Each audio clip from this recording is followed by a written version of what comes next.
Praise the Lord, mightiest prophet of the Lord.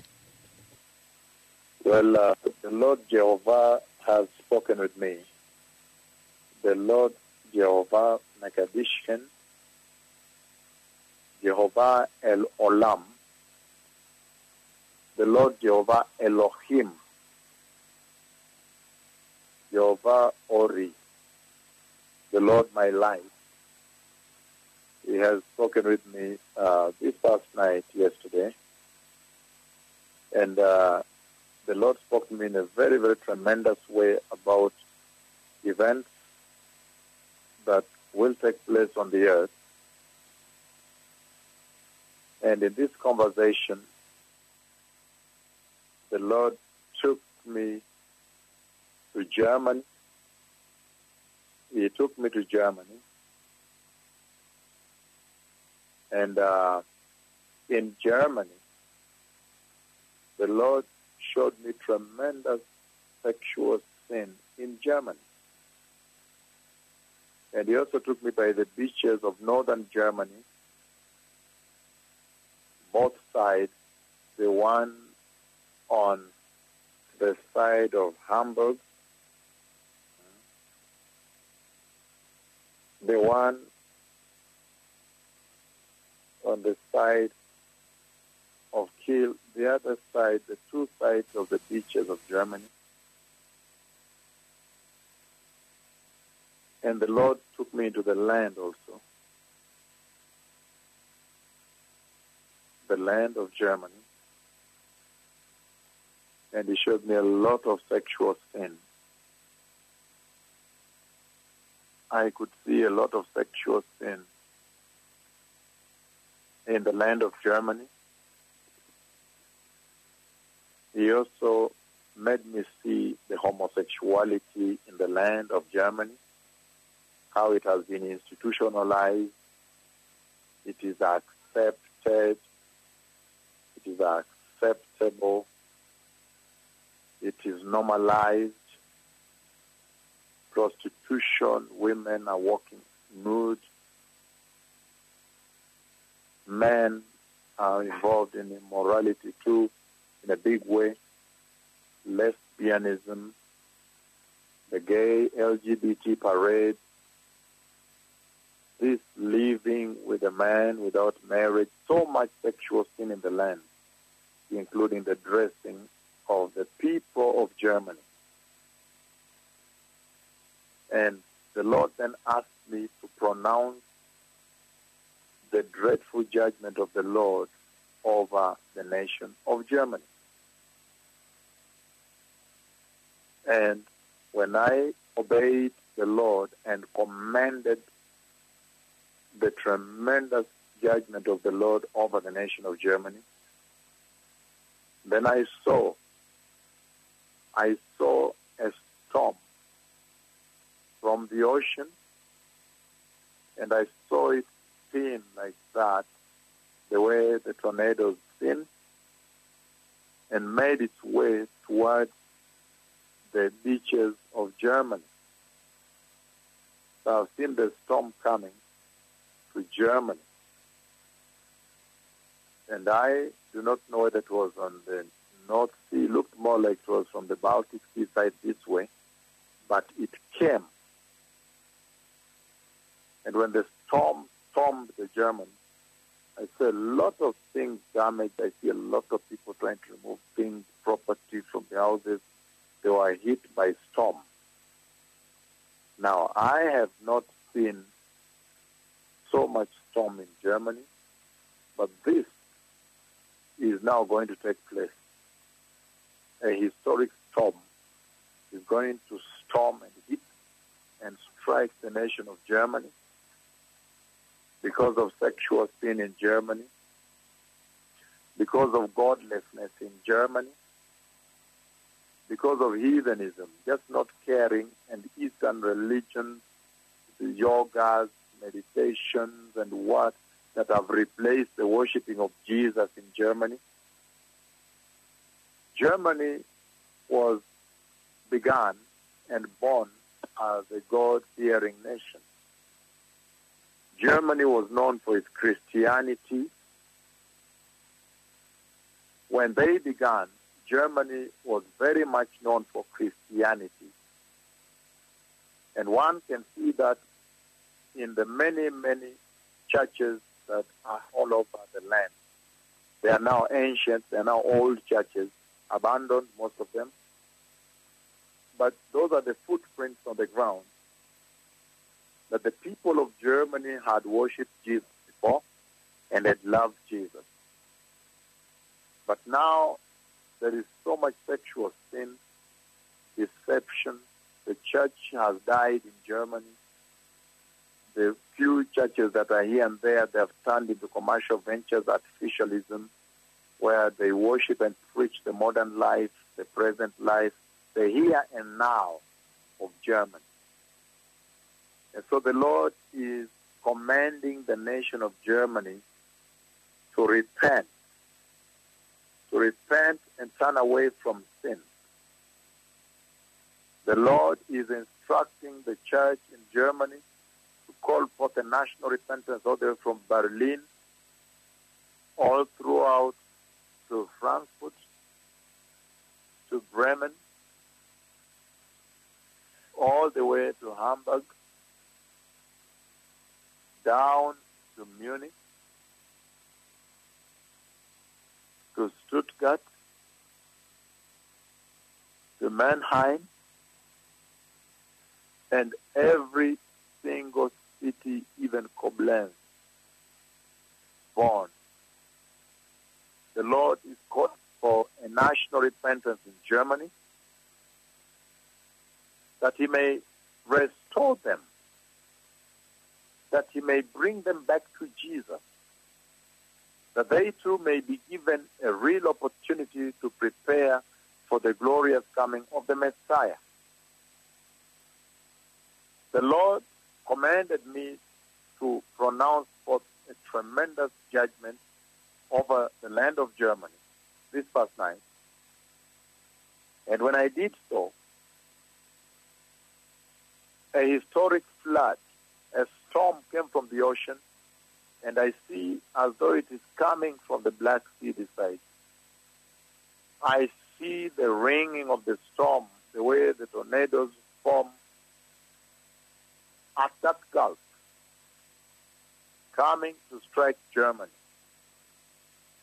So this is the moment of renewal, a refreshing moment when Germany too can prepare for revival, can prepare for the glorious coming of the Messiah. Germany is known as the economic powerhouse of Europe and, of course, the world, but Europe, where they are located. And so the Lord is saying that much as you are a leader in Europe, there is a real opportunity here for you also to be the spiritual powerhouse of Europe when this revival of repentance and the return to holiness and the worshiping of holy Jesus, the one that is holy, that died on the cross, that gave us the grace, the gospel of the grace, the one that sent us the Holy Spirit to help us to be holy, for he is holy. So I see the judgment of the Lord that I pronounced this night, the past night, coming to Germany. So right now, as we speak, the Lord is calling the nation to repentance, national repentance, the turning away from sin. And that's why now, that's why at this hour, the Lord God Almighty is using this sign to awaken the church, the body of Christ, to prepare the way for the glorious coming of the Messiah.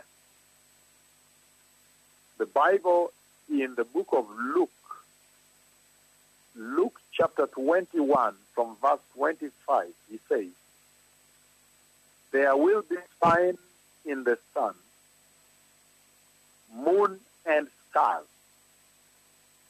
On the earth, nations will be in anguish and perplexity at the roaring and tossing of the sea.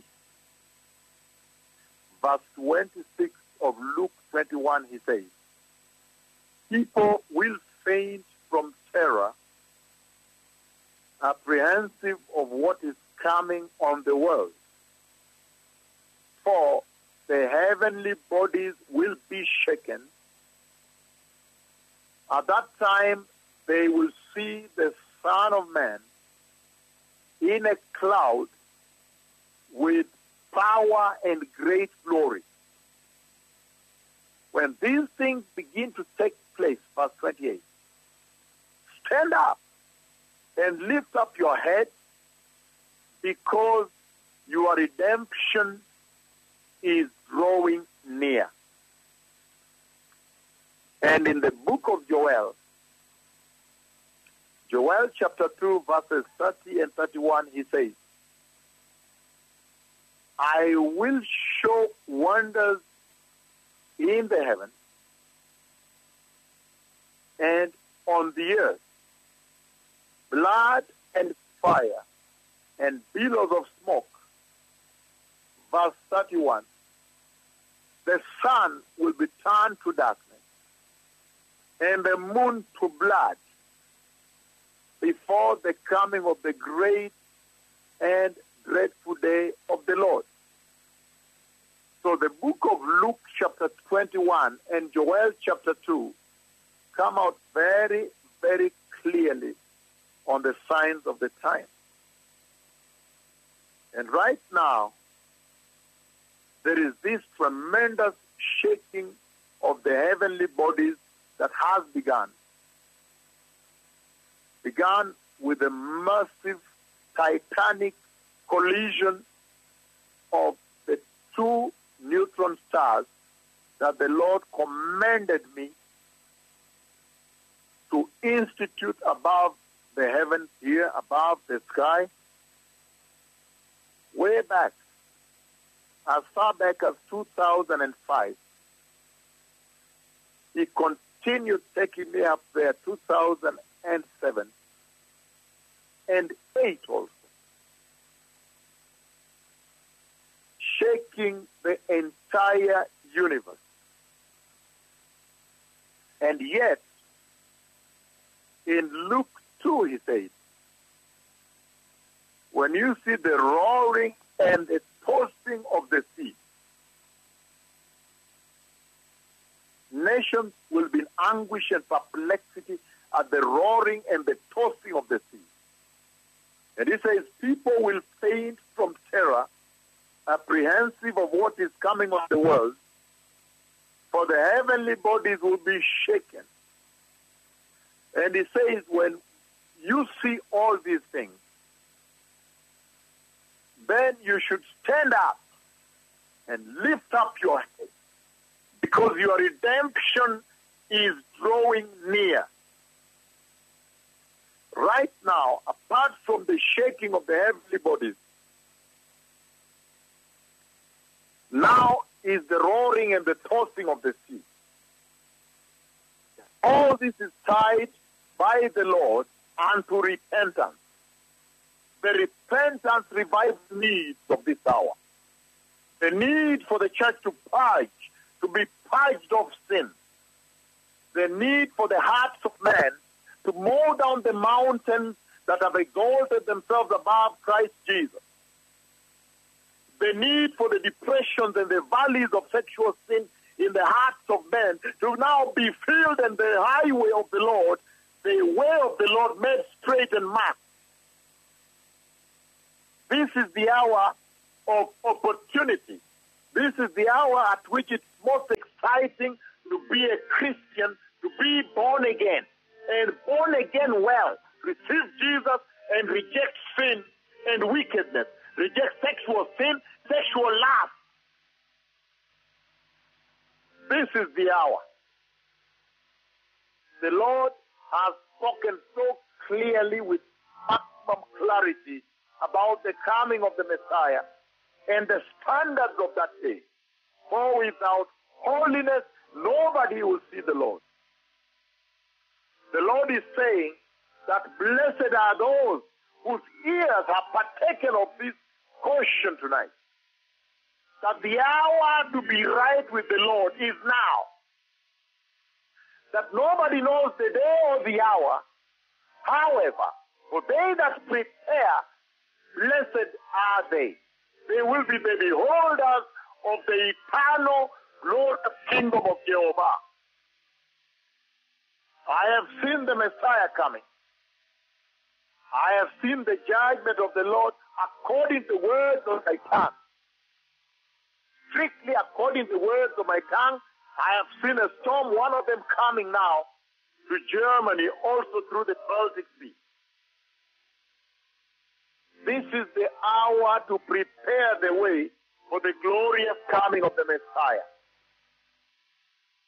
May those who have ears listen to the voice of the Lord. Todah and thank you.